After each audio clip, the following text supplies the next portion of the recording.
Chagoyán. Es para mí un gusto presentar al doctor Alberto Arriola con el tema Causas del fracaso en la endodoncia. Muy buenas noches, doctor. Dejo a los odontonautas con usted. Bienvenido.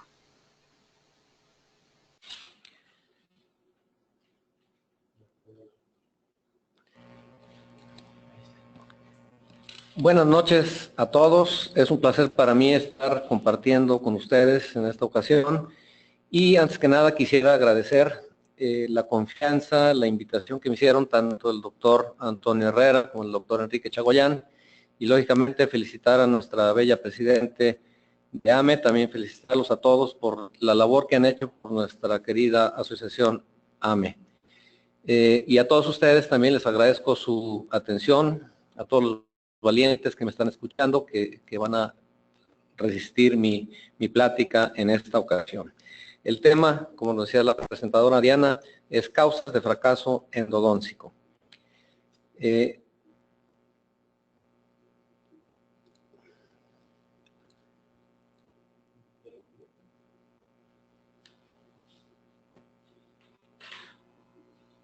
Una disculpa, no podía avanzar, pero ya vemos. Como ustedes saben, en reportes de la literatura en diferentes países, aquí como en este caso en Suecia, Estados Unidos, Alemania, se reporta de que el éxito del tratamiento endodóncico realizado por endodoncistas, realizado con buena calidad técnica, es del 90 al 95%. Sin embargo, en estos estudios epidemiológicos se ve que la tasa de éxito realizado dentistas generales es más o menos del 50%.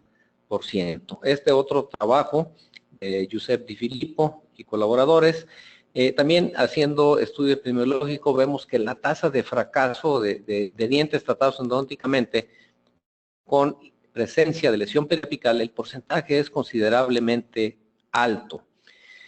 Esto, lógicamente, pues de alguna manera ha afectado, y vamos a tratar de analizar cuáles son las causas de esta situación. Ustedes saben, hay publicaciones desde Strindberg, el clásico estudio de pronóstico de 1956, y voy a mostrarles algunos otros trabajos de Sjogren y colaboradores, donde ellos analizaron los factores que afectaban los resultados a largo plazo del tratamiento endodóncico, y pudieron observar 156 casos por un periodo de 8 a 10 años. Y encontraron que aquellos dientes en los cuales había pulpa viva o necrosis, pero en ausencia de lesión periapical, el éxito lo reportan en un 96%. Sin embargo, cuando había pulpa necrótica y había lesión periapical, el éxito se reduce considerablemente a un 86%. Otro ejemplo, este excelente trabajo también de Ricucci, donde todos los trabajos, todos los tratamientos endodónticos fueron realizados por él mismo, siendo un dentista general con especial interés en endodoncia, y encuentra, aquí revisando todos los casos de 4 a 5 años, y se analiza por diente como unidad o raíz como unidad, el porcentaje de éxito en general fue del 88.6 por diente, o por raíz 90.3. Sin embargo, ya comparando el caso de raíz, cuando la pulpa está viva, es el 93.1 y necrosis 85.9. Esto nos habla claramente de que la principal causa de fracaso es la infección inicial, puesto que hay una diferencia entre aquellos dientes que inicialmente tienen pulpa viva, lo que implica, lógicamente, no hay infección. Bueno, todos estos datos, lógicamente, nos afectaron a los endodoncistas, o hubo ciertas controversias, sobre todo con la llegada de los implantes, y empezó el debate. Ustedes saben que en endodoncia siempre hemos manejado éxito y fracaso, y entonces aquí nos dice en este editorial, Spamberg dice: es fácil olvidar en el debate actual que el tratamiento endodóntico realizado adecuadamente es una de las terapias dentales más predecibles, con una documentación excelente de retención de dientes tratados endodónticamente a largo plazo. Y ejemplos, la principal, vemos este tipo de tratamientos que nos llegan a los consultorios de endodoncista. Aquí es obvio ver que la causa de fracaso es lógicamente un tratamiento mal realizado. ¿Qué debemos de hacer como clínicos? Lo puede hacer el dentista general o el endodoncista, lógicamente hacer la desinfección, limpieza y desinfección del adecuado y lógicamente el tratamiento podemos tener un alto porcentaje de éxito. Aquí vemos la lesión a los 3 años ya cicatrizada y esto lógicamente todos ustedes lo han visto en sus prácticas.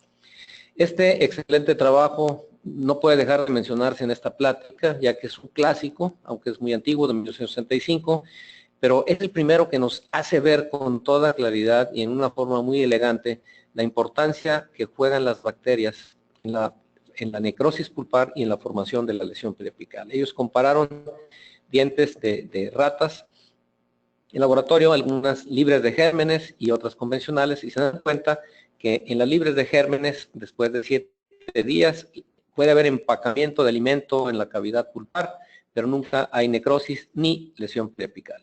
Y en aquellos dientes, en ratas convencionales, el empacamiento de alimento, lógicamente el ingreso de bacterias causa la necrosis pulpar y la lesión periapical. En este trabajo, Siqueira, Rocas, Ricucci y Hulsman hablan acerca de las causas y manejo del tratamiento, del post-tratamiento de la periodontitis apical, que es la enfermedad que tratamos de curar normalmente al hacer un tratamiento de conductos. Las causas, sin duda, la principal, lógicamente, pues es la infección, y la infección puede ser emergente, o sea, aquellas bacterias que entran durante o posterior al tratamiento de conductos. Persistente es aquella que a pesar de nuestro esfuerzo al hacer un tratamiento de conductos, lógicamente no podemos eliminar todo el biofilm en ciertas áreas que son inaccesibles a nuestra instrumentación, a nuestra irrigación, a todos nuestros esfuerzos, como puede estar en istmos, en paredes irregulares del conducto, áreas inaccesibles, túbulos dentinarios o ramificaciones apicales. Y recurrente es aquella que en algún tratamiento de conductos que tuvo una cicatrización, vuelve posteriormente. Y lógicamente esto puede ser también por la infección persistente que existía, que de repente encontró el sustrato adecuado para su nuevo desarrollo y vuelve a formarse la lesión periapical. Ese trabajo realizado en monos por Fabricius y colaboradores encuentran algo muy interesante. Ellos vieron que en ausencia de bacterias, la cicatrización de una lesión periapical ocurría independientemente de la calidad de la obturación. En contraste, cuando había infección dentro del conducto radicular, o sea, habiendo bacterias, había una mayor correlación con la falta de cicatrización en obturaciones de pobre calidad que en las obturaciones bien realizadas. De nuevo, volvemos a la presencia de bacterias. Es un ejemplo de lo que nos dice aquí Fabricius. Este caso, este paciente llega a nuestro consultorio, vean la calidad técnica del tratamiento endodóntico de este molar, deja mucho que desear, sin embargo, viene funcionando sin lesión periapical 64 años. Entonces, en ausencia de bacterias, todo es posible. Entonces, podemos decir que la principal causa, pues, es la infección residual o persistente posterior a nuestro tratamiento a pesar de nuestro esfuerzo. Sabemos, pues, que muchos casos fracasan por mala calidad técnica, sin embargo, lo que queremos revisar es aquellos casos que a pesar de un buen tratamiento, a pesar de nuestro esfuerzo, no hay cicatrización o hay fracaso. Otro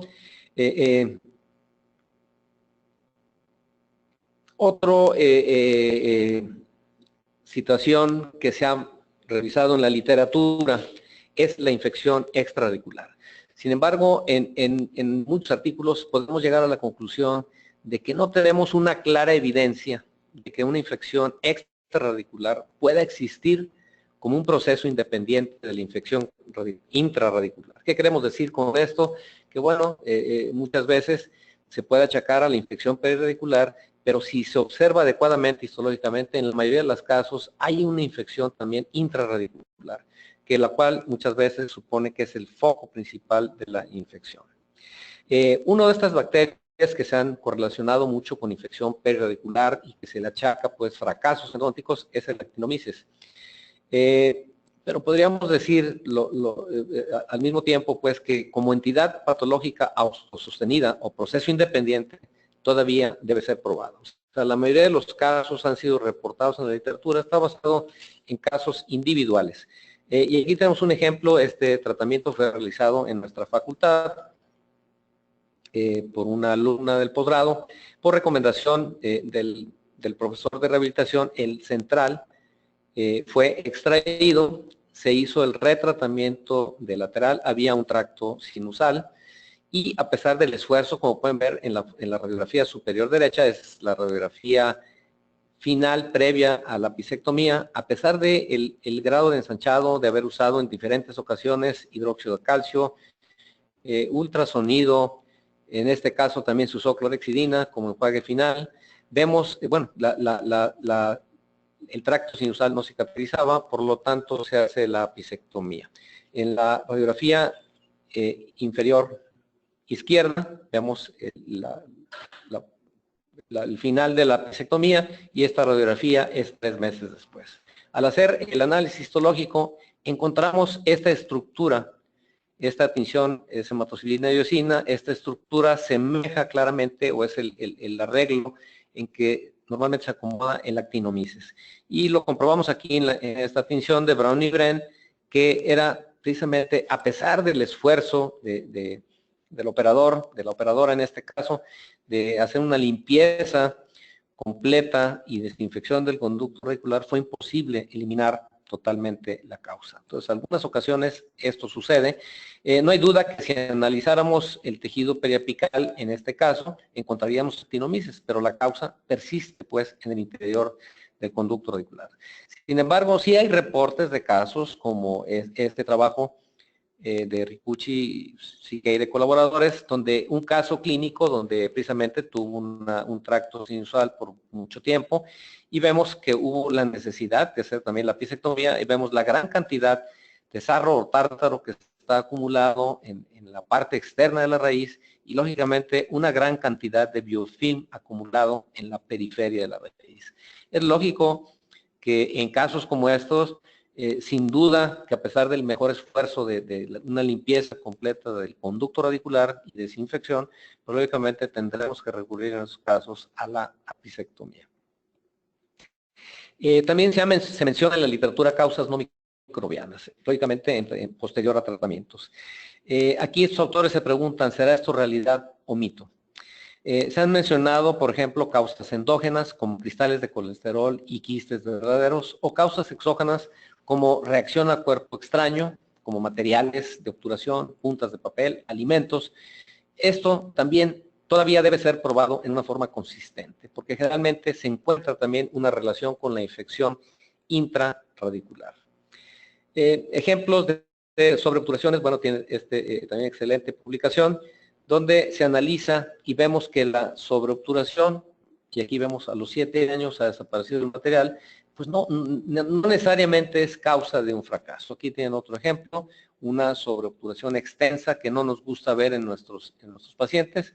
Sin embargo, vemos a los 12 años la cicatrización completa de esta lesión y la resolución, bueno, se eliminó completamente, se reabsorbió el material de obturación. Esta gráfica de Spamberg me parece excelente y nos dice claramente en qué consiste o si el material de obturación puede ser causa de fracaso. Vemos aquí en el primer renglón, si el cultivo es negativo, o sea, no hay bacterias cultivables en un conducto radicular, a pesar de una sobreobturación excesiva, la C está indicando una gran sobreobturación, el pronóstico, el éxito es excelente, 90.3. Sin embargo, cuando el cultivo es positivo, o sea, hay bacterias en el interior del conducto radicular, sobreobturación, aquí sí es bajo. ¿Qué nos dice esto? Bueno, que lógicamente en un conducto adecuadamente tratado, limpiado y desinfectado, el organismo nos puede permitir el lujo de una sobreobturación. Lógicamente no es lo recomendable, sin embargo, tiene que ver. Este otro caso, la paciente llega a nuestra clínica de la facultad con el diente abierto por mucho tiempo. un alumno del posgrado hace un tratamiento de buena calidad, tratamiento endodóntico de buena calidad, y vemos que después de cierto tiempo ha cicatrizado la parte mesial. Sin embargo, existe no resolución en el periápice distal. Este tipo de lesión nos sugiere la posible salida de algún conducto en esta zona o del conducto principal. Entonces se decide hacer la apicectomía, y esto es 3 meses después. Al revisar histológicamente vemos que en la zona apical vemos aquí la salida del conducto principal hacia la zona donde está la lesión, y encontramos aquí unas fibras que lógicamente esto es celulosa. Pudo haber llegado ya sea por algodón o puntas de papel, no podemos definirlo. Y además, pero en la tinción de Brown y Bren vemos claramente que en esta zona hay presencia de contaminación, hay presencia de bacterias. Vemos claramente pues presencia de bacterias en esta zona muy cercana al foramen, y aquí en este otro corte observamos bacterias y observamos esta estructura que esto nos sugiere que es un elemento vegetal. No les puedo decir si es cebolla, jitomate, lechuga, zanahoria, en fin, pero lógicamente el tiempo que estuvo esta pieza abierta, entró alimento que probablemente al hacer el tratamiento de conductos o previo al tratamiento ya estaba en el interior de los conductos y simplemente fue empujado durante la instrumentación. Entonces, ha habido reportes en la literatura que el alimento, que las fibras de papel, etcétera, o de algodón. Sin embargo, la presencia de bacterias aquí podremos decir que sigue siendo la principal causa. Ahora, el hecho, esto también es algo controversial en la literatura, pero yo creo que todos ustedes lo han visto en sus prácticas, sin duda, que el hecho de que la infección persistente sea la causa principal de peritonitis apical no excluye que una infección secundaria por filtración coronaria sea responsable del pobre resultado en algunos casos. Ya que este trabajo, que todos ustedes deben conocer, de 1995, revisando radiografías en una facultad, encontraron, haciendo el análisis, que la calidad técnica de la restauración coronaria era significativamente más importante que la calidad técnica del tratamiento endodóntico para la salud periapical. Esto levantó mucha polémica en la literatura y lógicamente para nosotros los endodoncistas, o por lo menos en lo personal, yo lo vi con mucho gusto este artículo, porque era el primero que clínicamente por lo menos hablaba de que un tratamiento endodóntico podía fracasar por una mala restauración coronaria, que todos lo veíamos en los consultorios, pero no teníamos la evidencia científica. Aquí tienen ejemplos de esta situación. Estos tratamientos son técnicamente aceptables y vemos la evolución. A los 4 años el paciente llega con molestias y con una lesión periapical. El tratamiento de conductos se ve aceptable. Sin embargo, vean la calidad de la restauración. Probablemente aquí desde la formación, la colocación del poste, la colocación de esta resina, el mal sellado coronario, lógicamente todo esto influyó para que hubiera filtración bacteriana y nos ocasionara la lesión periapical. Aquí tienen otro ejemplo, un tratamiento técnicamente excelentemente bien realizado, endodónticamente, y vemos cómo esta paciente 2 años, 8 meses después, se presenta al consultorio de su endodoncista quejándose de molestias. Es obvio ver la mala restauración coronaria y lógicamente esto fue la causa, porque de inicio era una pulpa viva, libre de infección en el interior de los conductos, tratamiento endodóntico bien realizado y fracaso. Vean la calidad técnica excelente del tratamiento endodóntico, mala restauración coronaria. Y vemos en el tercio coronario una gran cantidad de bacterias en esta zona. Tercio medio, igual, incluso penetración de bacterias en los túbulos dentinarios. Debo aclarar, y esto posteriormente vamos a hablar un poquito acerca de capa residual, en este caso se utilizó RC-PREP durante mi instrumentación. Tercio apical, también una buena cantidad de bacterias por todos lados. ¿De dónde llegaron? Lógicamente, en un inicio aquí no había contaminación, era una pulpa viva. Lógicamente esto fue posterior al tratamiento de conductos. Fue por la restauración. Entonces, en respuesta a este artículo que decía el 95, Tronstad, que había sido un maestro de Martin Trop, comenta, dice, bueno, voy a hacer exactamente lo mismo, voy a hacer una revisión radiográfica de dientes tratados en endodóntica en la Universidad de Oslo, en este caso, en este momento era Sherman de Oslo. O sea, 5 años después viene esta publicación, en el año 2000, y llega a una conclusión totalmente opuesta. Dice, la calidad técnica del tratamiento endodóntico juzgado radiográficamente fue significativamente más importante que la calidad técnica de la restauración coronaria, cuando el estado periapical de dientes tratados endodónticamente fue evaluado. Un resultado totalmente opuesto. En este trabajo de pronóstico de Ricucci también encuentra en que todos los dientes, cuando se observaba la calidad técnica de la restauración, encuentra que no hay diferencia entre buena y mala restauración.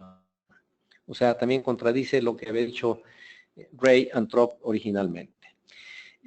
Y ha habido otros reportes en la literatura, por ejemplo, este trabajo también de Ricucci, donde menciona que a pesar de la presencia de microorganismos en la parte coronaria, casi en todos los casos el tejido apical se encontraba afectado. Por ejemplo, este caso, donde el diente está expuesto a la cavidad oral por bastante tiempo, vean la contaminación que hay en el tercio coronario. Sin embargo, al hacer el análisis histológico, encuentra que en la parte apical hay tejido vivo, incluso libre de inflamación.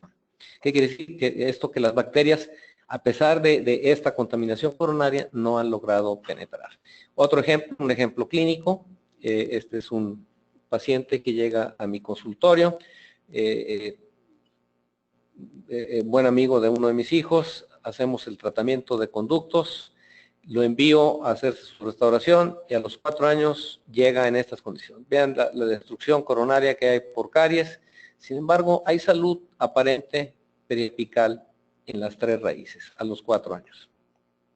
Otro ángulo.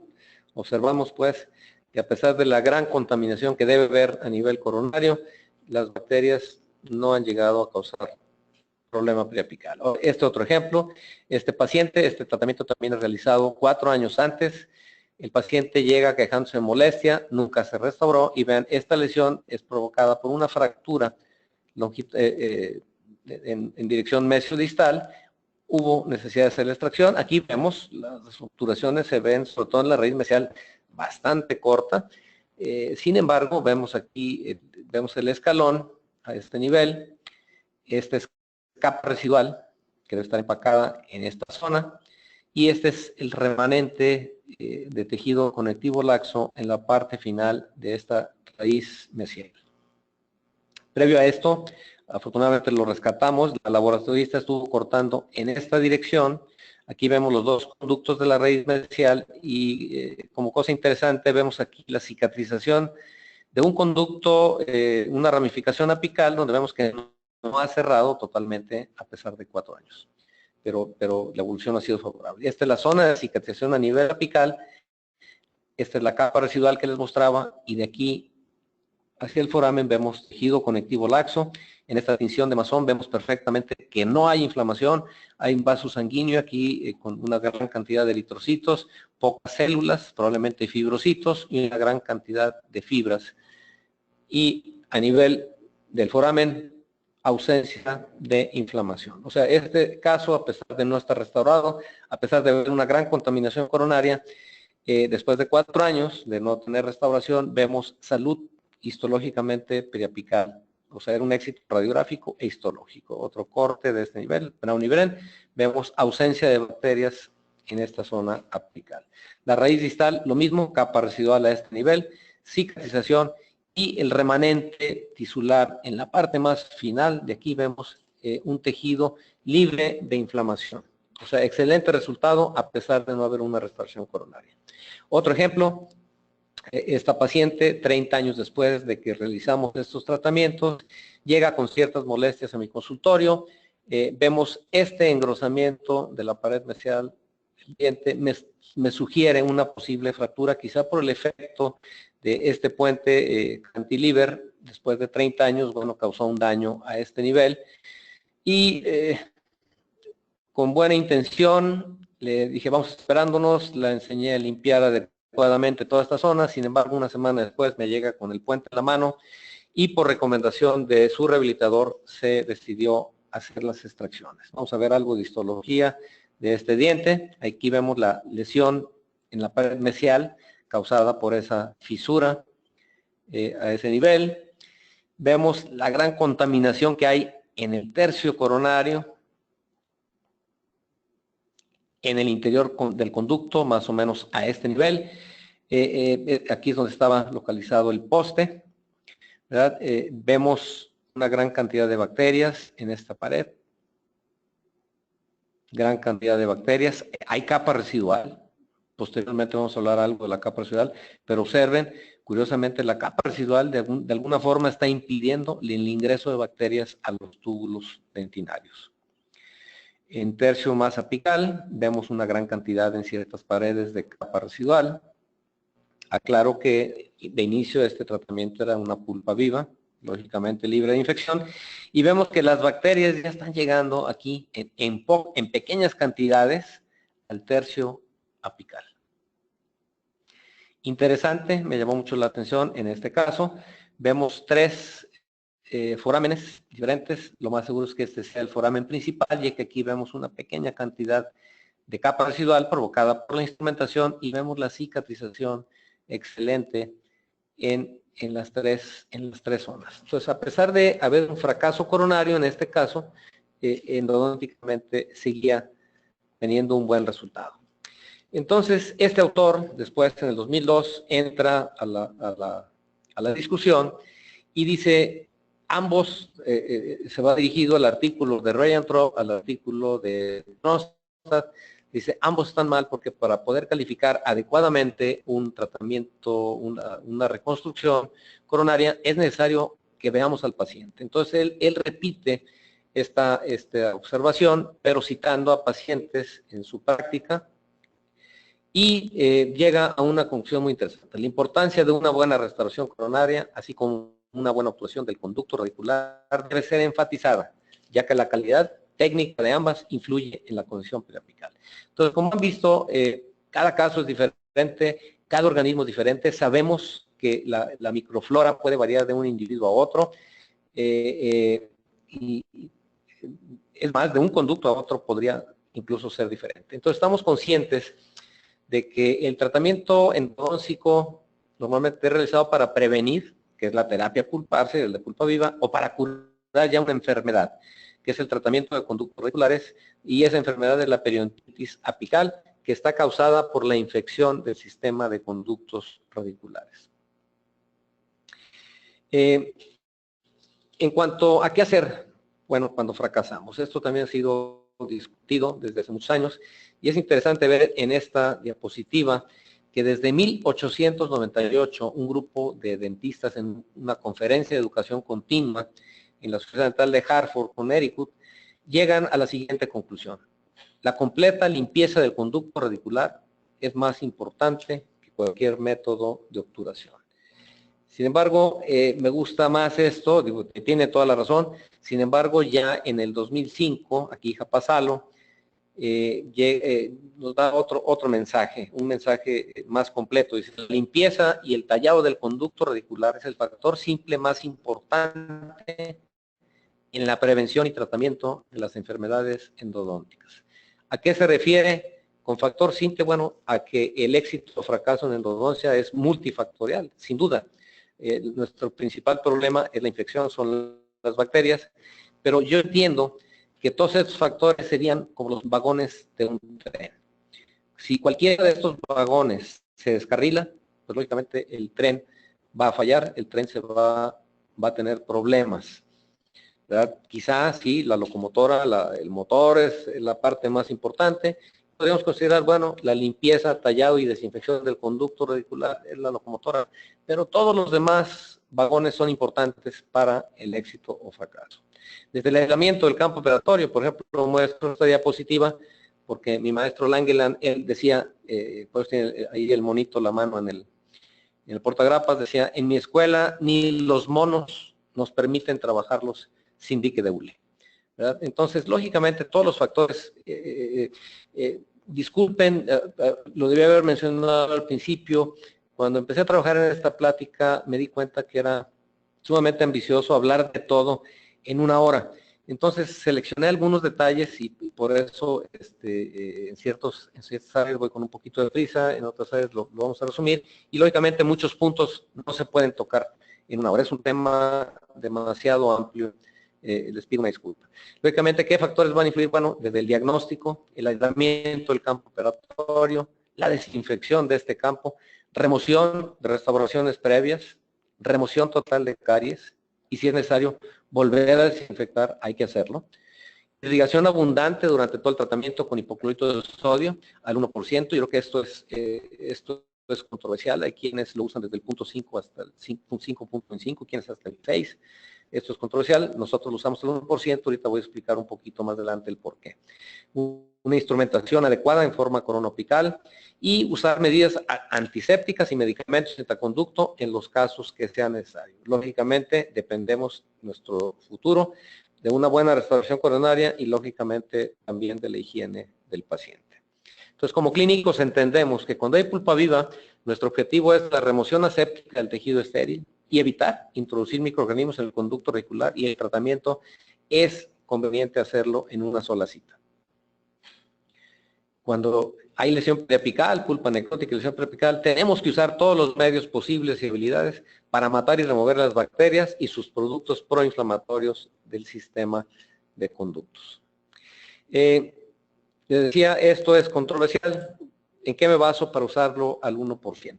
Este trabajo, quizá pueden decir, bueno, es antiguo, de Spanberg, Engström y Langeland, y concluyen algo, nos dan un mensaje muy claro. La solución deseable es aquella que combine la máxima acción antimicrobiana con la mínima toxicidad. Ellos encontraron en este trabajo que la efectividad antimicrobiana entre hipoclorito de sodio al 0.5 y al 5.25, la diferencia es mínima.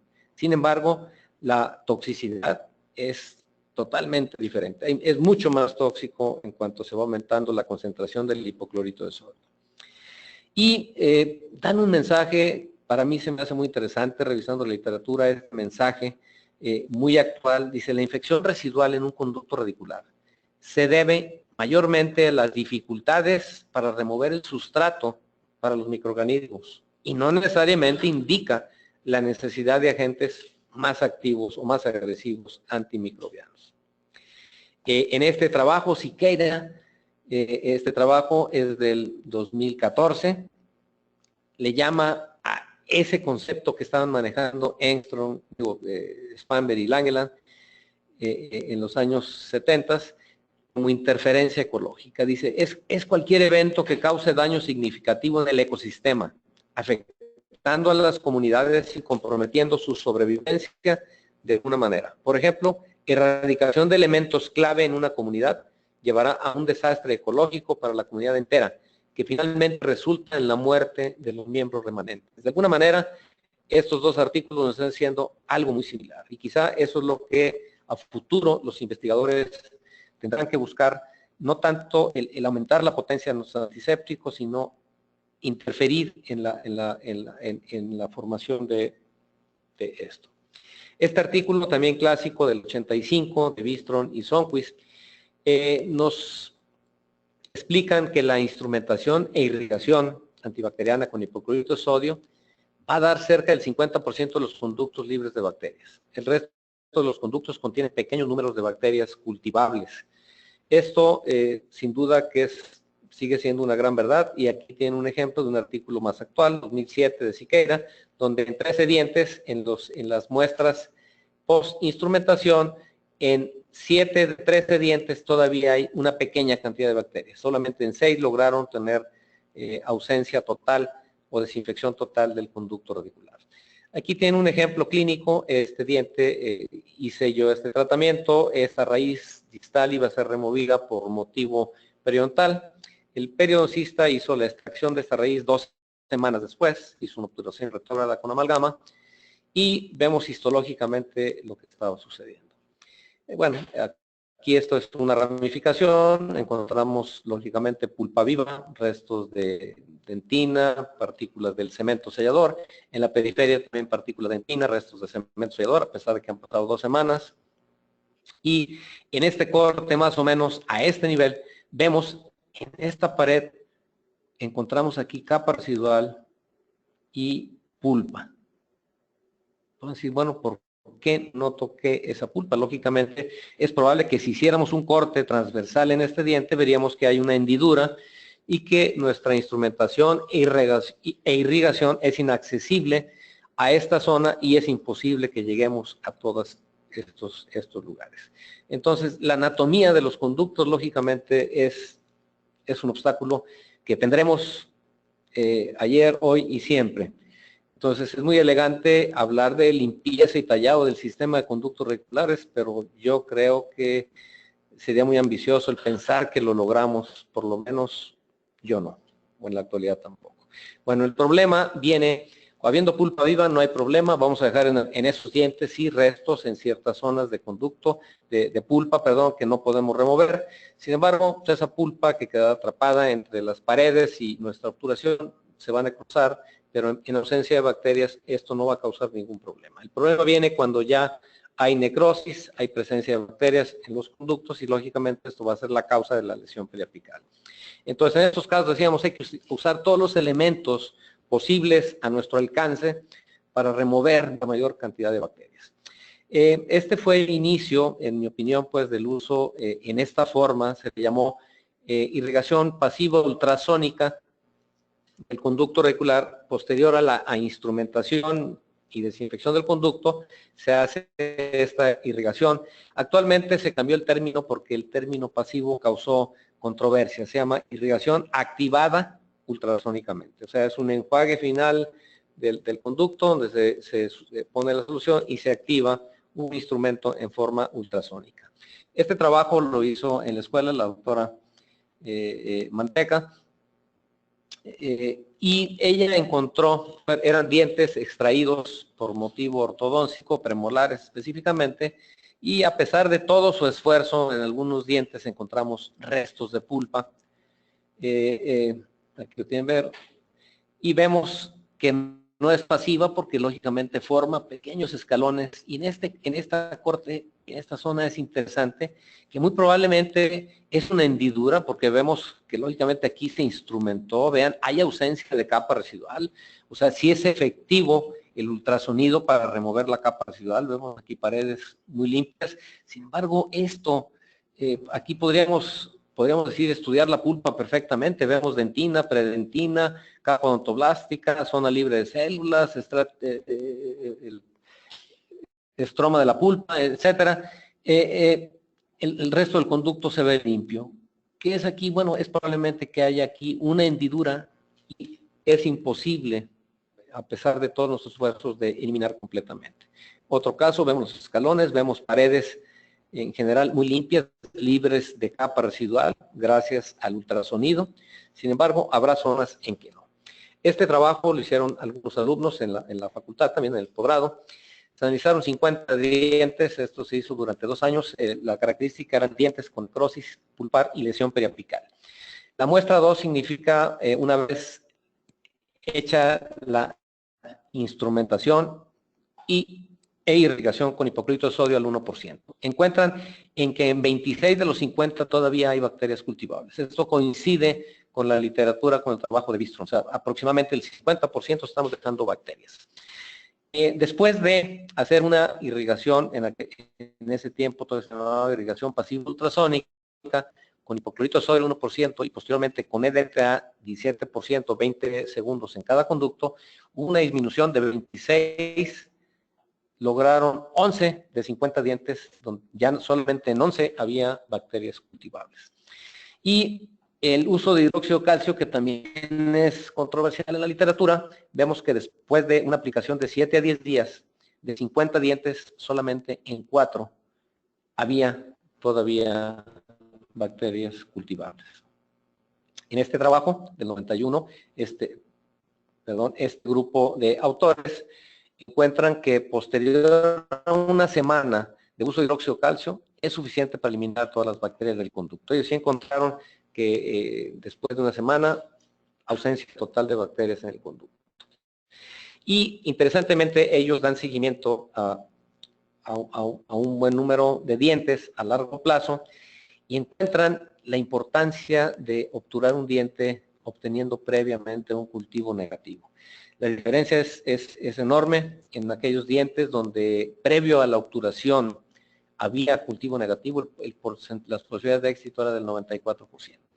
Y en aquellos dientes en que había todavía bacterias cultivables, encontraron un 68%. Entonces, esto nos obliga pues a la necesidad de que es importante, si vamos a hacer el tratamiento en 2 citas, que dejemos un agente antimicrobiano. Nosotros recomendamos el uso de hidróxido de calcio, ojalá algún día salga algo mejor, pero sigue siendo pues la práctica. Este trabajo de Vera,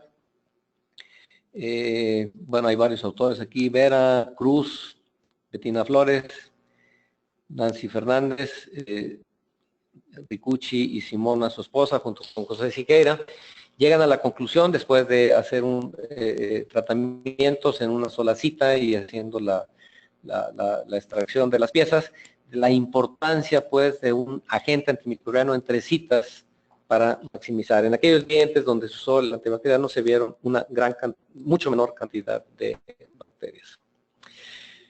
Otro tema polémico en la literatura es la capa residual. Como decía, yo creo que es importante, habiendo infección, que intentemos con todos nuestros recursos, usando ultrasonido, etcétera, eliminar sí esa capa residual, porque en la capa residual sin duda puede haber bacterias. Sin embargo, este artículo me parece sumamente interesante y esto es lo que en lo personal recomendamos también. Que en la segunda cita, previo a la obturación del conducto, se debe producir una capa residual limando las paredes limpias del conducto. O sea, después de hacer todo nuestro esfuerzo con limpieza, desinfección, uso de ultrasonido, colocación de hidróxido de calcio, en la segunda cita ya no creo conveniente el uso del ultrasonido para y sí raspar las paredes, porque de alguna forma la capa residual limpia va a bloquear estos túbulos dentinarios. Y en este artículo nos comentan los autores, dice, las bacterias que pudieran quedar en el interior de los túbulos no tienen suficientes nutrientes para proliferar, y aunque así fuera, la presencia de la capa residual previene su salida del túbulo. Este trabajo lo hicieron también en nuestro posgrado, la doctora Pati Olivares, el doctor Silverio Vázquez, y vieron filtración bacteriana en dientes obturados y previo a la obturación, durante la instrumentación se usaron 3 protocolos diferentes de irrigación. En unos dientes se usó exclusivamente hipoclorito de sodio, en otros dientes hipoclorito de sodio durante la instrumentación y un enjuague final con EDTA al 17%, y en un tercer grupo se usó hipoclorito de sodio y usando RC-PREP entre cada instrumento para facilitar la instrumentación. La filtración, las diferencias fueron sorprendentes. En aquellos dientes donde se usó exclusivamente hipoclorito de sodio, solamente en 2 dientes hubo filtración. Cuando se usó EDTA como enjuague final, en 7 de 10 hubo filtración. Y cuando se usó RC-PREP, en 9 de 10 hubo filtración.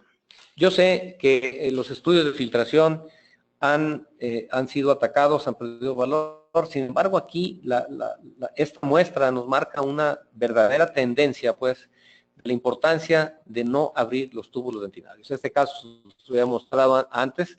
Este es un fracaso endodóntico de 30 años, y donde vemos, hay infección ya aquí en esta zona de la capa residual, pero el bloqueo de los túbulos dentinarios impide que ingresen bacterias hacia acá.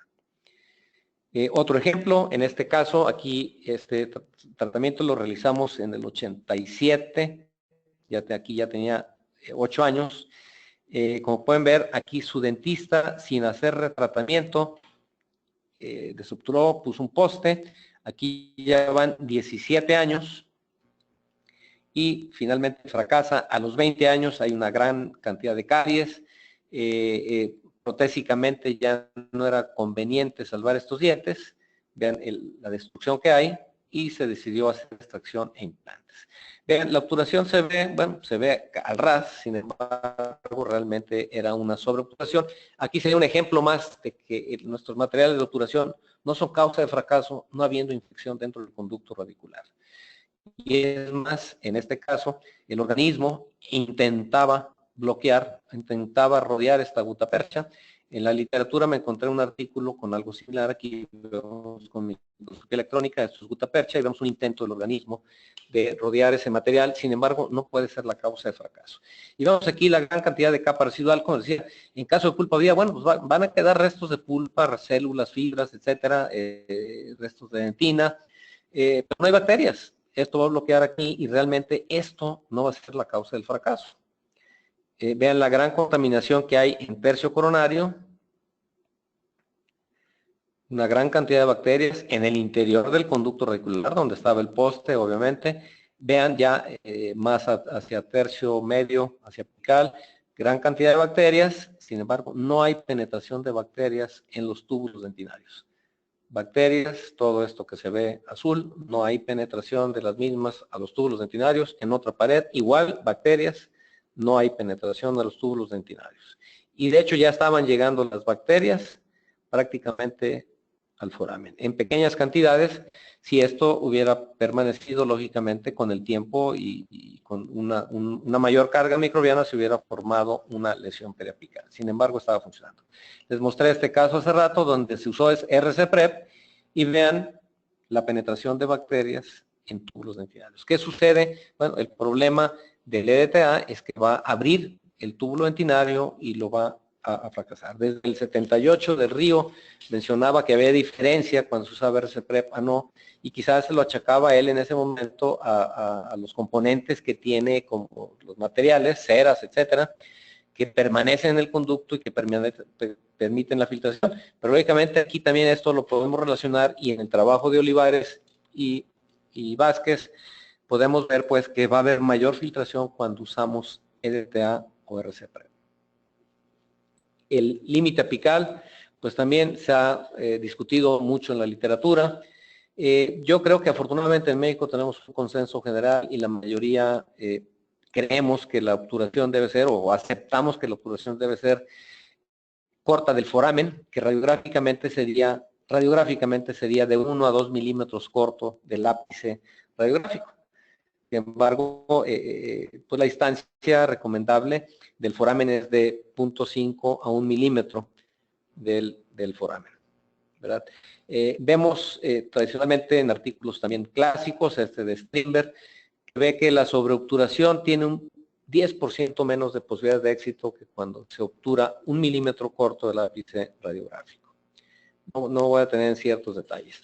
Aquí podríamos ver este reporte en la literatura de un caso clínico, donde a pesar de que nos dicen pues los autores que es un tratamiento técnicamente aceptable, aquí hay un fracaso y tuvieron que recurrir a hacer la apicectomía.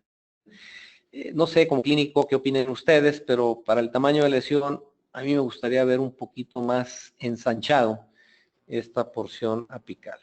Y vemos, bueno, se le hace la apicectomía, un tratamiento excelente. La lesión era un quiste, esta no va a ser la causa del fracaso. Y achacan el fracaso, lógicamente, a la contaminación que hay en las ramificaciones del conducto radicular. Sin duda, pues, las bacterias es la principal causa. Otro caso clínico, les muestro, esta paciente llega a mi consultorio con estas radiografías.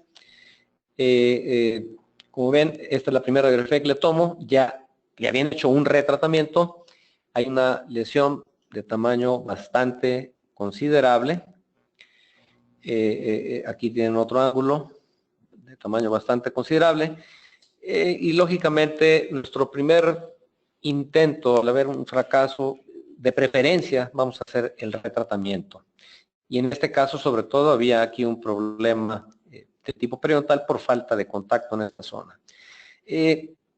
¿Está corto? Posiblemente sí. o yo diría sí, para el tamaño de la lesión. Me gustaría verlo un poquito más cerca del ápice. Aquí tienen la corona, lógicamente había una gran cantidad de filtración, pero el problema yo creo que fue persistente al tratamiento desde antes. Entonces aquí con esfuerzo estamos tratando de explorar, tratar de llegar. Lógicamente no voy a instrumentar hasta aquí, instrumenté más corto. Estas es la radiografía final. Este fue mi nivel de instrumentación. Aquí es un poquito excedente de material de obturación. Y me voy a ir un poquito rápido porque nos queda poco tiempo. Vemos aquí a 1 año, 2 meses, a 4 años, o sea, la resolución completa de la lesión, 7 años. Y a los 9 años nos llega 5 coronas. Se le cayó la corona. Hubo que hacer el retratamiento. Aquí estamos repitiendo el tratamiento, lo dejamos con el óxido de calcio una semana. La obturación, no me gusta ver esto, pero son accidentes de trabajo, esa es obturación. A los 12 años, aquí consultamos lógicamente con su rehabilitador y me insistió en que sí, quería seguir conservando la raíz y que iba a unir las coronas. Ven aquí ya 3 años después, unió las coronas, está funcionando. Y la vimos esta semana a los 14 años, ahí sigue funcionando. Ok. Como conclusiones, podríamos decir, perdón, como decía, hay muchos otros temas que tocar en este tema, pero para 1 hora es imposible. Entonces, podríamos concluir, a pesar de que se ha sugerido factores no microbianos puedan estar implicados en fracaso del tratamiento endodóntico, la literatura sugiere que la infección persistente o secundaria, y en algunos casos la infección extraradicular, son las principales causas de fracaso tanto de conductos mal como bien tratados. Y vuelvo a presentarles la diapositiva que les mencionaba de qué podemos esperar a futuro. Nos lo sugiere Siqueira y lo había mencionado Spanberg y Langeland en los años 70. Cualquier interferencia ecológica, cualquier evento que cause daño significativo en el ecosistema, afectando a las comunidades y comprometiendo su sobrevivencia de alguna manera. Ejemplo, erradicación de elementos clave en una comunidad llevará a un desastre ecológico para la comunidad entera, que finalmente resulta en la muerte de los miembros remanentes. Colegas, les agradezco muchísimo su atención. Espero hayan sobrevivido a mi plática y estoy a sus órdenes para discusión, crítica, preguntas. Y les deseo unas felices vacaciones, que disfruten a su familia en la Semana Santa. Perdón, todavía no me despido, aquí estoy. Muchísimas gracias, doctor. Muchas gracias, doctora Arriola, por esta interesante información. Doctora Elisa, le cedo los micrófonos. Buenas noches, bienvenida. ¿Qué tal? Buenas noches, ¿sí me escuchan? Perfectamente, Elisa, ¿cómo está? ¿Qué tal, doctor? Buenas noches. Pues mire, llegué puntual al inicio, pero pues no para presentarlo como usted se merece, una disculpa.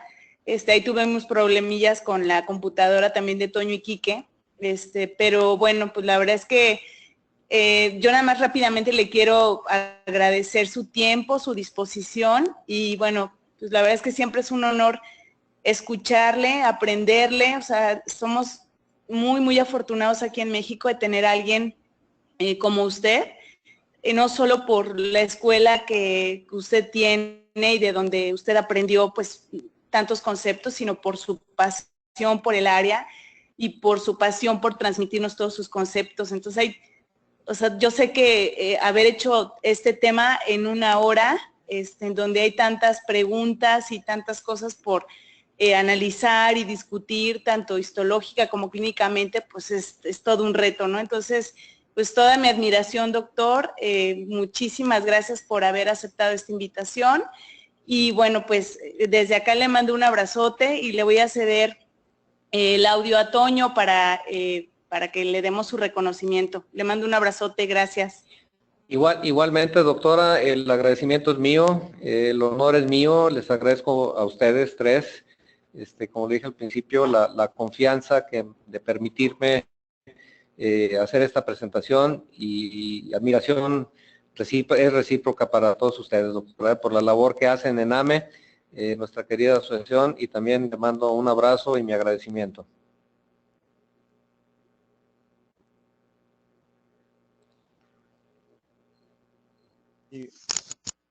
¿Sí me escuchan? Buenas noches. Habla el doctor Antonio Herrera. Primero quisiera entregar el reconocimiento al doctor Alberto Arriola, pero antes de hacerlo, una disculpa. Estamos apenadísimos, la verdad. Yo preparé aquí unas palabras que me voy a permitir rapidísimo decirlo por el cariño que le tengo al doctor Arriola, y tuvimos un problema técnico con la computadora, se durmió a la hora que íbamos a empezar a hablar. Entonces, una disculpa. El doctor Arriola, además de ser un excelente amigo, es sin duda una institución en el área de la endodoncia en nuestro país y fuera de él, con una gran trayectoria académica que ha quedado demostrada en esta plática que nos dio, con simplemente demostrar lo clínico con lo histológico. Creo que muy pocos pueden hacer eso. También con una gran trayectoria dentro del gremio de la asociación y del Consejo Mexicano de Endodoncia. Fue de hecho el primer presidente del Consejo y parte fundamental en el fortalecimiento de ambas instituciones, tanto de AME como del Consejo. Siempre participativo, dispuesto a ayudar a quien se lo pida, con un gran sentido del humor y una gran inteligencia y sentido común, lo que lo hace ser un personaje muy respetado y querido dentro de nuestra especialidad, dentro y fuera del país. Y para terminar, porque sé que es poco el tiempo, no quiero dejar de mencionar, además de lo anteriormente dicho, que su principal característica, y no es fácil que lo tenga cualquier persona, es ser una persona humilde.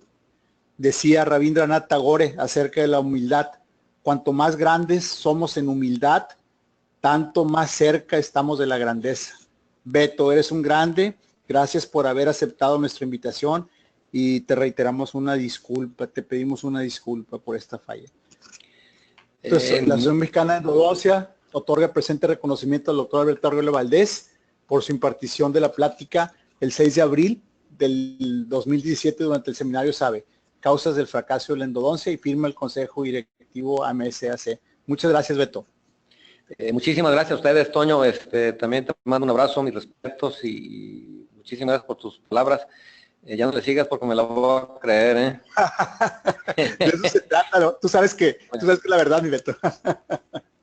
Muy amable, Toño, muchas gracias. Sí, vamos a proceder.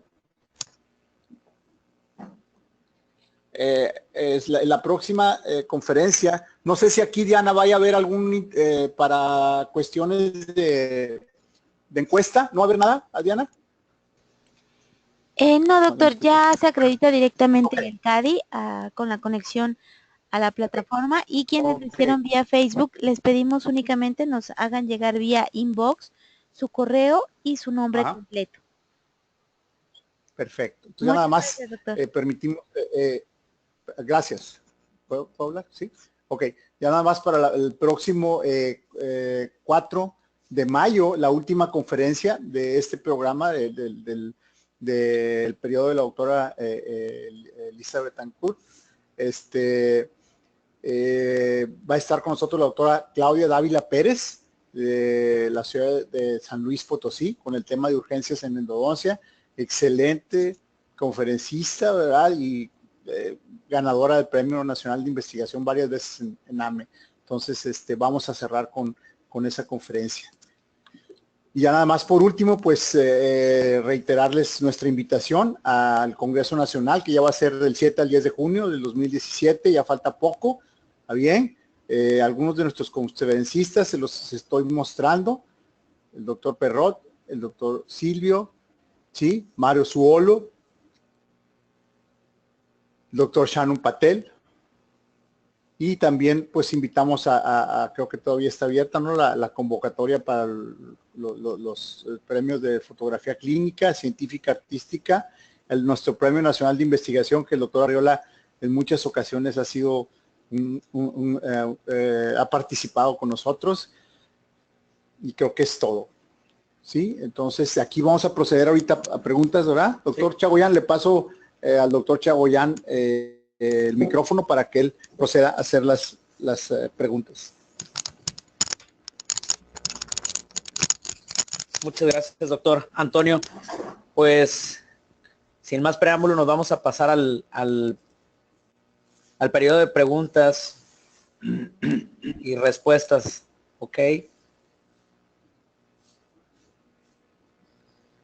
Muy bien, doctor Alberto, buenas noches. Espero que, bueno, sin más preámbulo, por las palabras que ya ambos doctores, la doctora Elisa y el doctor Antonio, nos dejaron ya sin palabras, pero fue una muy esperada conferencia y nos vamos con de las primeras preguntas y les manda saludos desde Tijuana, la doctora Laura Alejandra, el doctor Raúl Porras manda saludos también. Vámonos precisamente con la sesión de preguntas. Permítanos tantito. Ok, dice que si debemos prevenir apicectomías, el doctor Raúl Porras. Bueno, lógicamente, como mostré en algunos casos, habrá casos en que será imposible evitar la apicectomía. Yo creo que como clínico, y me recuerdo mucho a un gran maestro, al doctor Kutler, él decía, a pesar de que su especialidad original era la cirugía oral, decía que el buen endodoncista era aquel que poco recurría a la apicectomía.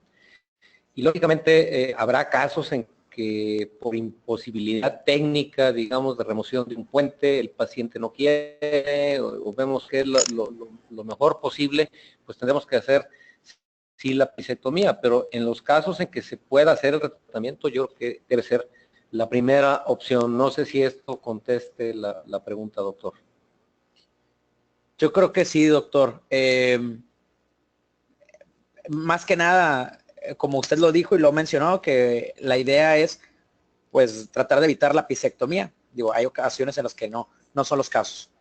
Claro. Muy bien, doctor. Siguiente pregunta, nos vamos con factores clínicos y signos y síntomas ya no existen, perdón. ¿Qué factores clínicos y signos y síntomas que ya no existente tomará en cuenta para después de 2 a 3 o más citas de curación para así sellar y restaurar? ¿Qué tipo de signos y síntomas podemos tomar en cuenta para ya poder sellar u obturar? Ok, supongo, me parece muy interesante la pregunta y supongo que va relacionada con aquellos casos que nos llegan con síntomas al consultorio.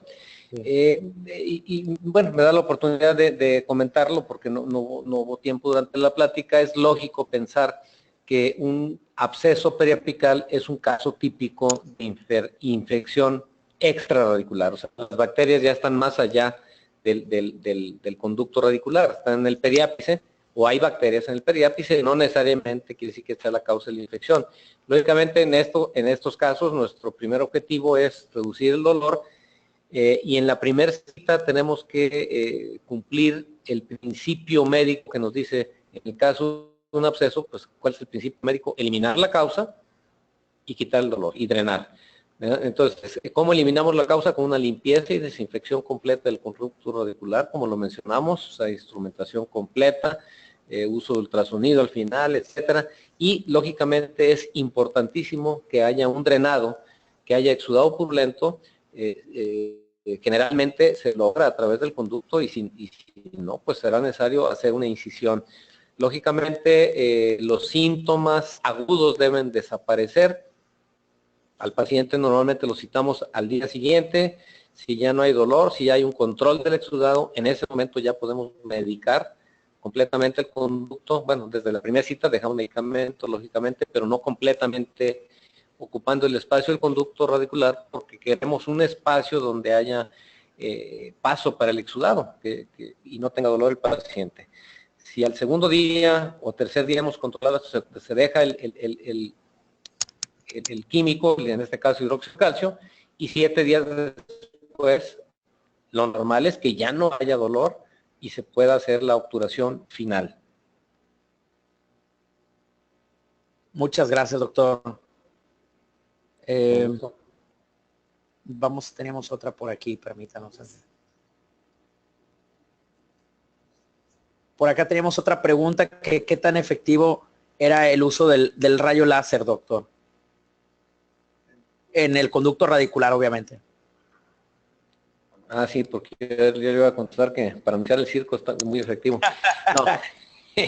No, no, Sí, mire, no, es una broma. Lógicamente, la fotodinamia en el interior del conducto radicular, supongo que por ahí va dirigido.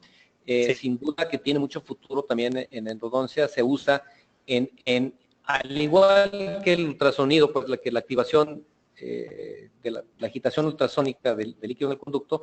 Aquí lo que se busca mediante el láser a la entrada de la cavidad pulpar con el conducto, con un enjuague de algún fluido, lógicamente es buscar la activación de ese fluido en el interior del conducto.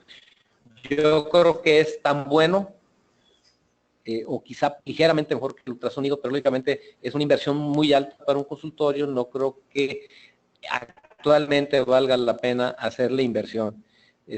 No sé si por ahí iba la pregunta, doctor. Sí, así es, doctor, es correcto. Okay. Pues gracias por contestarnos. También desde Ecuador le manda saludos su exalumna, la doctora Jenny Guerrero. Le manda un fuerte abrazo. Ok. Por acá, estado general del paciente. No, esa ya la leímos.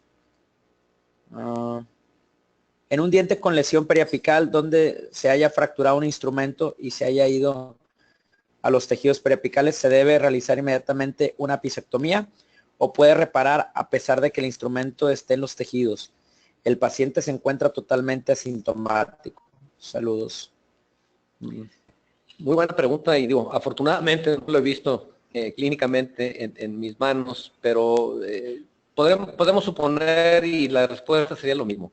En ausencia de infección, no hay problema. Les mostré un caso después de presentarles el artículo de Fabricius. Les presentaba un caso que tenía 64 años con sobreobturación en una raíz con cono de plata. Sería algo, podríamos decir, sería algo similar.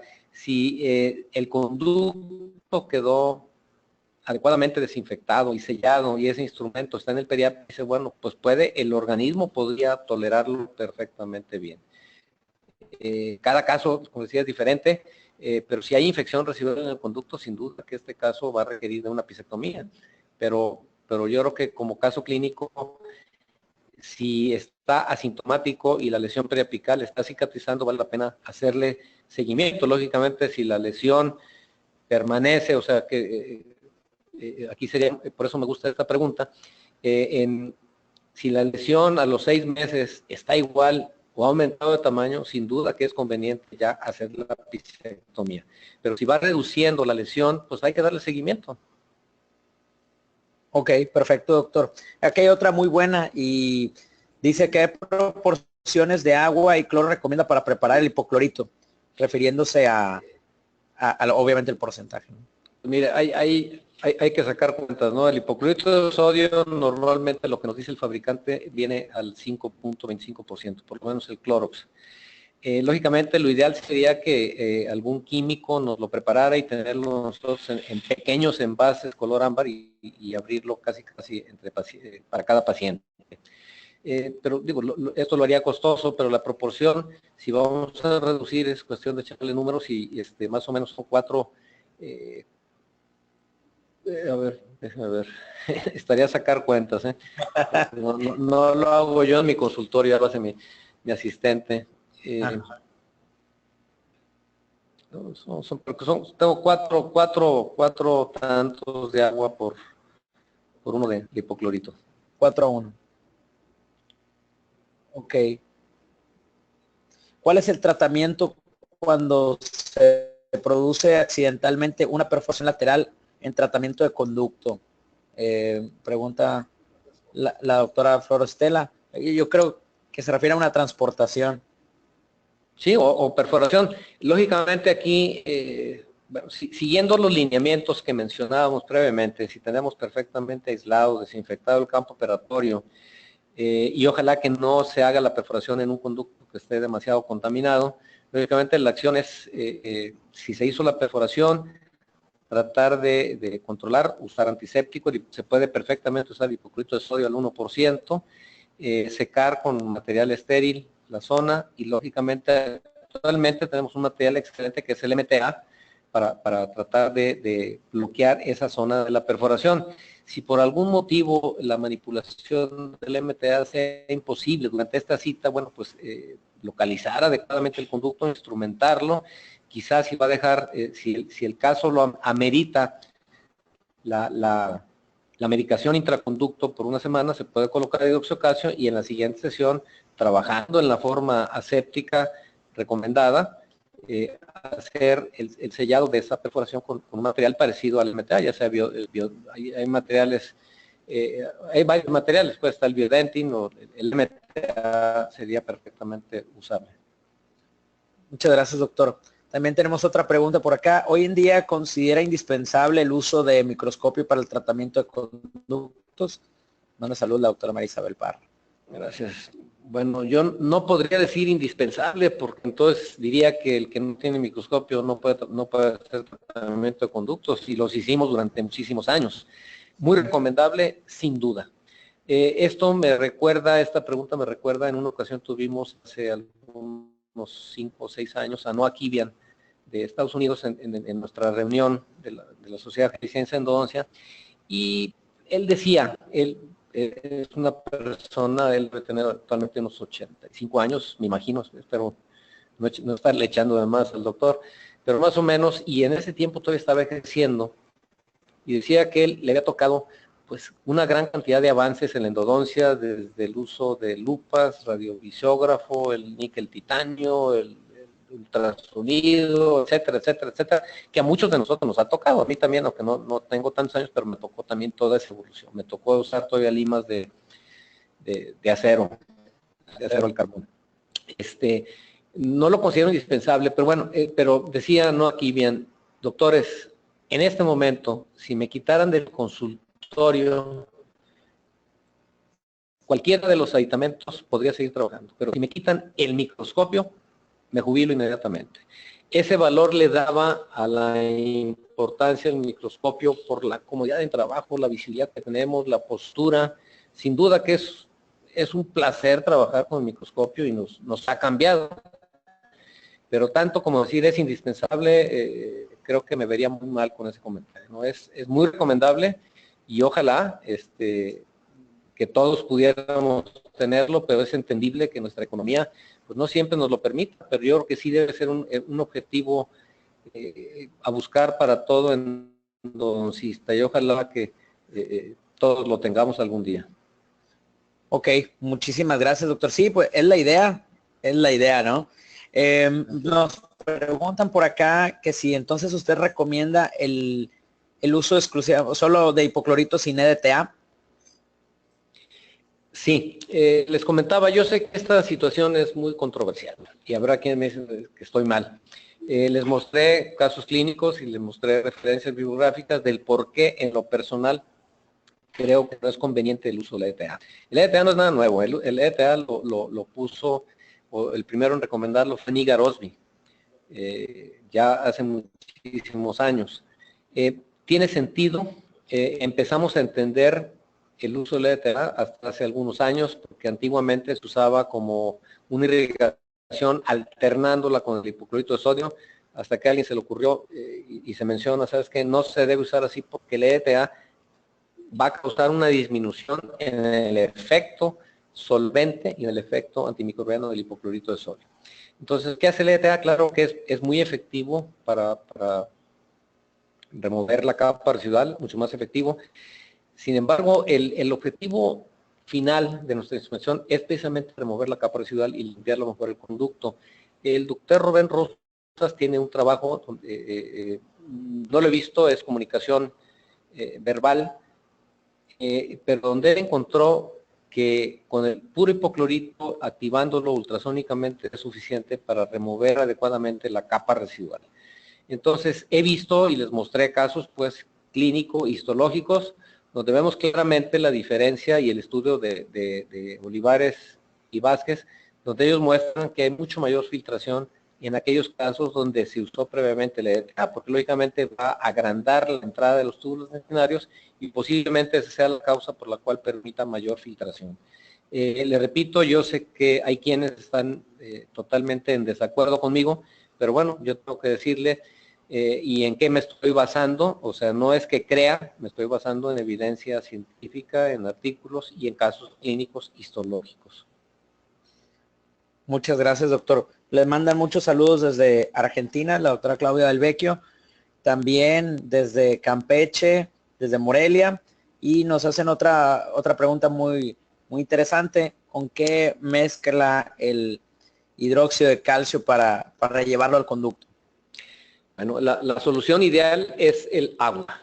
Miren, antiguamente no sabíamos cómo funcionaba el hidróxido de calcio. Decíamos, bueno, pues eleva el pH y esto causa la destrucción de las bacterias, pero seguía la pregunta, ¿qué sucedía con el hipopolisacárido bacteriano? Como ustedes saben, sobre todo en la infección primaria, el predominio, sobre todo en el tercio apical, son bacterias anaerobias gram negativas que en su pared tienen este elemento, el hipopolisacárido, que es sumamente tóxico, de hecho se llama endotoxina. Entonces en el 94 y en el 95, Safavi publica 2 artículos donde él encuentra y demuestra la inactivación biológica del hipopolisacárido mediante el uso del hidróxido de calcio.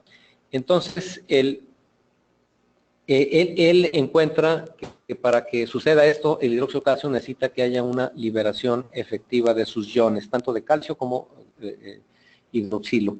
Y encuentra que la mejor solución, la mejor mezcla es el agua. Entonces, puede ser agua que esté limpia, que esté estéril, ¿verdad?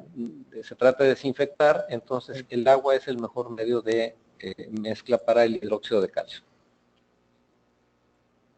Perfecto. Le mandan también saludos desde Chile y desde San Diego. Dice otra pregunta, ¿usted recomienda el uso del paracloromonofenol con el hidróxido de calcio? Definitivamente no.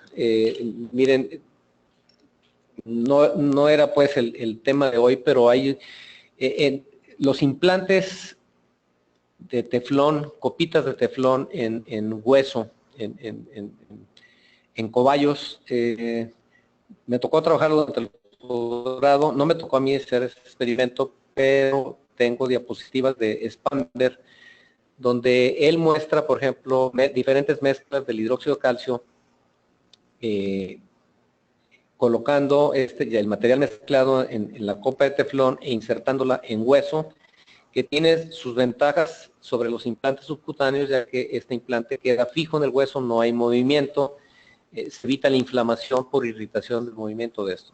Y él encuentra que, por ejemplo, a los 30 días, colocando hidróxido de calcio mezclado con agua, es una pequeña porción, lógicamente, pero desaparece por completo el hidróxido, y a los 90 días todo ese espacio está ocupado ya por hueso sano totalmente. En el caso cuando lo mezcla con el paramonoclorofenol, el paramonoclorofenol es tan irritante que todavía después de cierto tiempo permanece esa irritación.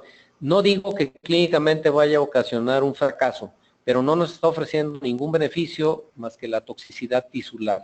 Entonces no es conveniente, insisto, el hidróxido de calcio no necesita nada más que agua.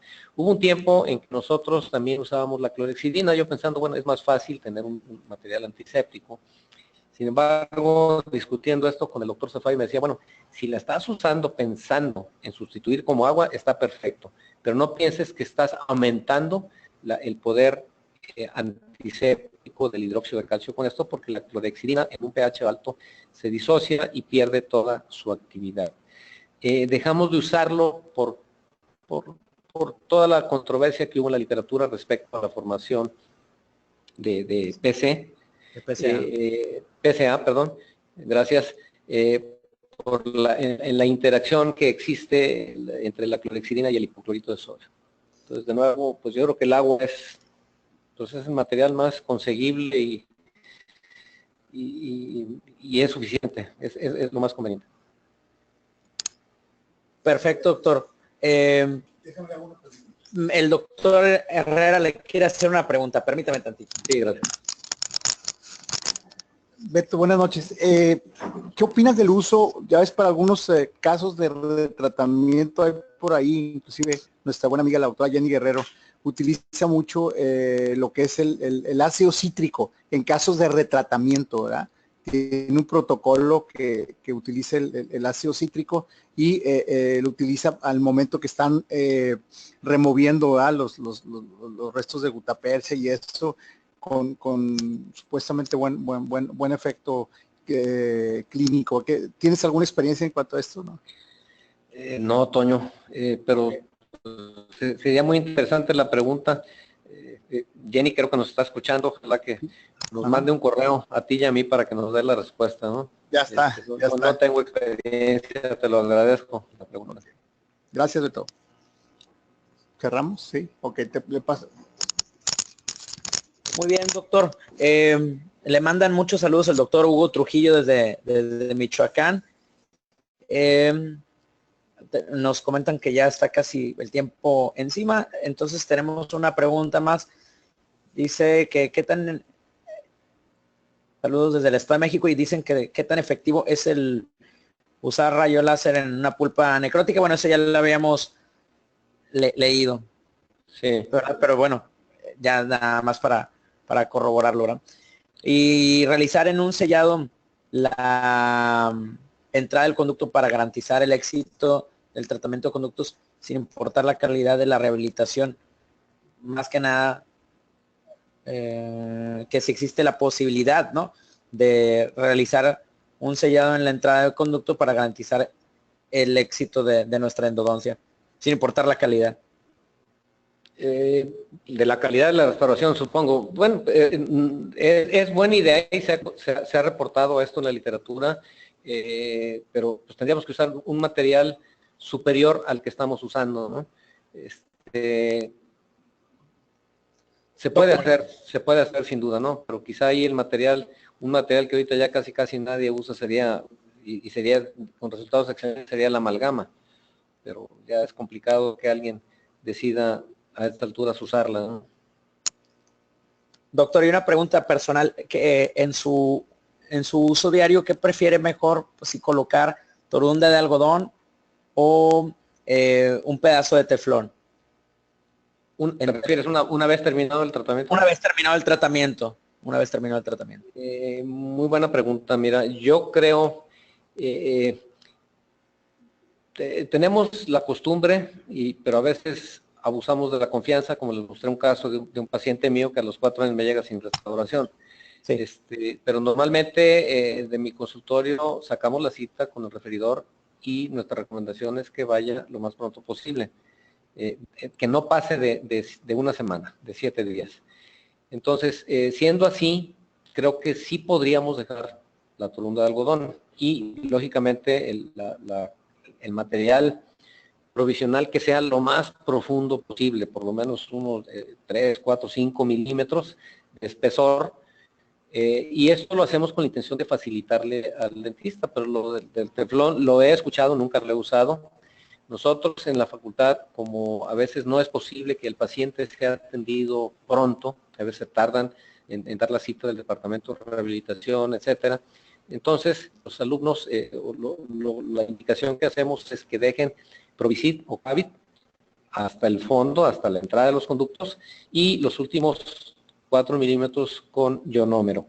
La idea es que en el momento en que el rehabilitador quite el ionómero, sienta la diferencia a un tejido, a un material un poco más suave, y de esa manera evitar la perforación. Pero me parece bien lo del teflón. Digo, si está estéril y va a ser rápida la restauración, pues sería bueno, ¿no? Muy bien, pues muy buena respuesta, doctor. Y bueno, pues el tiempo se nos ha terminado. Las preguntas que quedaron pendientes se las haremos llegar a través del correo electrónico, y de igual manera las que leímos también, ¿no? Entonces, sí, doc. Quisiera aprovechar pues también para mandar un saludo a todos, un abrazo con cariño y ojalá que pronto nos veamos en el Congreso en León. Y como siempre estoy a sus órdenes y de nuevo fue un honor, les agradezco de todo corazón su atención, el tiempo que estuvieron aquí con nosotros. Muchísimas gracias. Muchísimas gracias a usted, doctor, por habernos brindado el tiempo, esta conferencia, y bueno, tiene muchos exalumnos que le mandan muchos saludos, e inclusive pues Latinoamérica se hizo presente, Argentina, Ecuador, Chile, y bueno, hasta San Diego se hizo presente. Entonces, doctor, pues sí, eso sería todo por parte de Asociación Mexicana de Endodoncia, Colegio de Especialistas de Endodoncia, AC, a nombre de la doctora Elisa Betancourt, el doctor Antonio Herrera y un servidor Enrique Chagoyán. Le damos cordialmente las gracias y dejamos los micrófonos con nuestros patrocinadores. Diana Montoya, aquí consiguiente. Muchísimas gracias. A ustedes. Muchas gracias, doctor.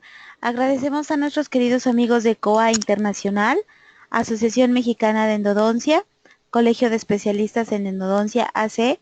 Muchísimas gracias, doctor Arriola, por esa interesante información. Le enviamos un fuerte abrazo hasta Guadalajara. Muchas gracias a nuestros queridos odontonautas que se conectan de todo nuestro país y de países hermanos latinoamericanos. Fue un verdadero placer recibirles el día de hoy en esta, su aula virtual I+D en el ciberespacio. Agradecemos mucho su tiempo, confianza y preferencia. Nos encantará encontrarles próximamente en esta, su aula virtual, para que disfruten de las interesantes conferencias que tendremos en vivo. Se despide su amiga Diana Montoya. Que tengan una excelente noche. Hasta la próxima.